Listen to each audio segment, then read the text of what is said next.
Another week, boys, and another corporate acquisition. Bungie joins Sony Interactive Entertainment. Fellas, I'm not saying I'm an oracle, but didn't we just talk about this? Bungie joins Sony Interactive Entertainment, SIE. We believe games have limitless potential, and that to do anything worthwhile in entertainment, we must bet big on our vision, on our studio, and our incredible team of trusted creators who build unforgettable worlds that truly matter to people. In SIE, we have found a partner who unconditionally supports us in all that we are, and who wants to accelerate our vision to create generation-spanning entertainment, all while preserving the creative independence that beats in Bungie's heart. You see how sweet that sounds? A partner who unconditionally supports, meaning a partner who's dishing out some mad cash, baby. Now, like us, SIE believes that game worlds are only the beginning of what our IPs can become. Together, we share a dream of creating and fostering iconic franchises that unite friends around the world, families across generations, and fans across multiple platforms and entertainment mediums. Today, Bungie begins our journey to become a global multimedia entertainment company. Look, man, fellas, we called this. We talked about this in a stream a couple weeks ago, right after Microsoft just acquired Activision. And we actually stated what would be the possibility that Bungie would get acquired. But let me say this, Bungie does not like Activision, meaning if Microsoft acquired Activision, then it was very likely they would not acquire Bungie as well, considering their previous history. Now, moving on to creative freedom. Since taking flight in 1991, Bungie has always charted the future with our own star map, a path that is driven by our people and for our community. We are continuing that journey with new worlds in development, and we can't wait to share them with you. Now, with SIE, the potential for our universes is unlimited. Our future games will take bold steps into unexplored spaces for Bungie, continue to push the boundaries of what is possible, and will always be built on a foundation of creating meaningful, lifelong friendships and memories. We remain in charge of our destiny, and we will continue to independently publish and creatively develop our games. We will continue to drive one unified Bungie community. Our games will continue to be where our community is, wherever they choose to play. With SIE's support, the most immediate change you will see is an acceleration in hiring talent across the entire studio to support our ambitious vision. If this speaks to you and you want to help us put a dent in the universe, we are hiring across all disciplines for Destiny 2 and for New Worlds Beyond. I will say this, guys, if they're really about to kick up hiring, that's crazy, because Bungie's been hiring left and right. They have been massively expanding. Now, 3 decades and counting. What makes our world come to life is our community and our people in the studio. Our people are the soul of Bungie. Empowered by our people, we have pushed the boundaries of what we thought was possible and transformed who we are as a company. Over the past 30 years, the inviting worlds we've built have turned into thriving communities, and that community is the true magic. These communities have taken Bungie beyond games.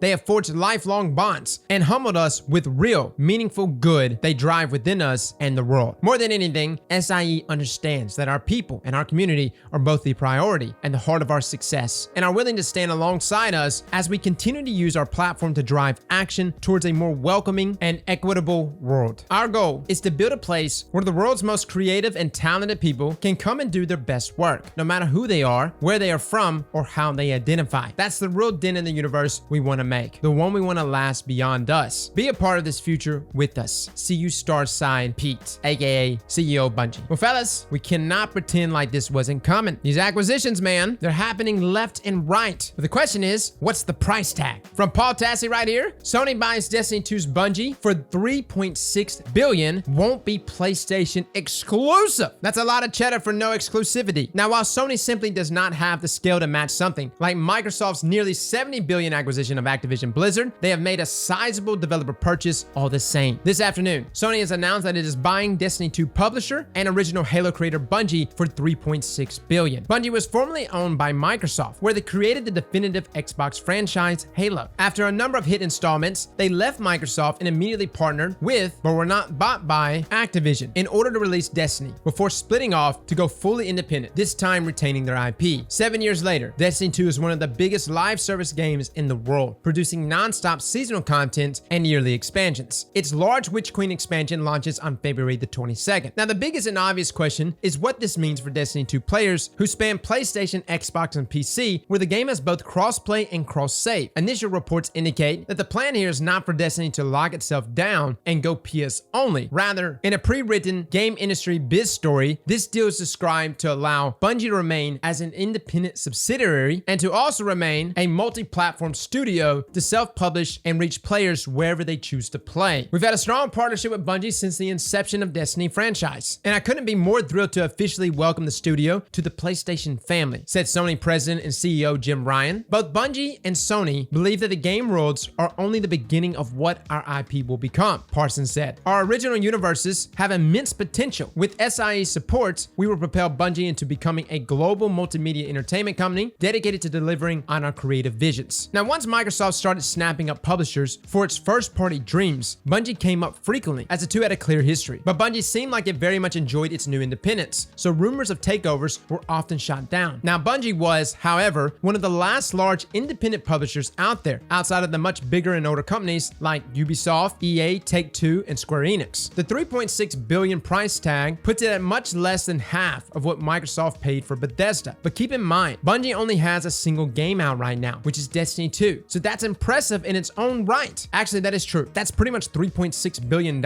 for just Destiny. I know there's some future titles, but let's be real. The moneymaker here is D2, which is why we have no excuse for more Crucible maps. Damn it, Bungie. Now, PlayStation has no doubt seen what else Bungie has been working on, as they have several new IPs in the works. Again, it's unclear if anything Bungie makes going forward will be exclusive to PlayStation, given the wording we're hearing here about them remaining a multi-platform studio. Still, Destiny fans will no doubt remember the bad old days of PlayStation landing exclusive missions and weapons with the marketing deal, and will want to be reassured about what is and isn't changing. This move also may explain some recent Microsoft frostiness, where all Destiny expansions were removed from the Game Pass. Witch Queen was not launching there, and Microsoft did not officially partner with them for their anniversary event, which contained Halo tribute gear. Honestly, now that I'm looking at it, Bungie's kind of being passive aggressive here, right? They're like, oh, Microsoft, not only are you not acquiring us, but you're also acquiring our arch enemy Activision? That's it. We're making Halo weapons, and we're signing a deal with Sony. Now, supposedly most Bungie staff did not know about this until there was an all-hands meeting to announce the move. Again, Bungie has been extremely proud of their independence these last few years, and it's unclear what exactly will change going forward until we hear more from them directly. But as a baseline, it does seem like Destiny is about to go PlayStation exclusive. The story is developing. Oh my God, no. Please say it ain't so. As an update here, Bungie has now published their own blog posts about the acquisition, reinforcing that all future games, not just Destiny, will appear to stay multi-platform. They also describe what change this will bring immediately, which is mostly about hiring. We remain in charge of our destiny. We will continue to independently publish and creatively develop our games. We will continue to drive one unified Bungie community. Our games will continue to be where our community is, wherever they choose to play. With Sony support, the most immediate change you will see is an acceleration in hiring talent across the entire studio to support our ambitious vision. If this speaks to you and you want to help us put a dent in the universe, we are hiring across all disciplines for Destiny 2 and for all new worlds beyond. Okay, so again, just touching on the article that we just read from Pete himself, it doesn't look like Destiny is going exclusive. That does not mean there won't be a mission or two. I am a firm believer that we could see exclusive exotics and missions again brought back like they did before.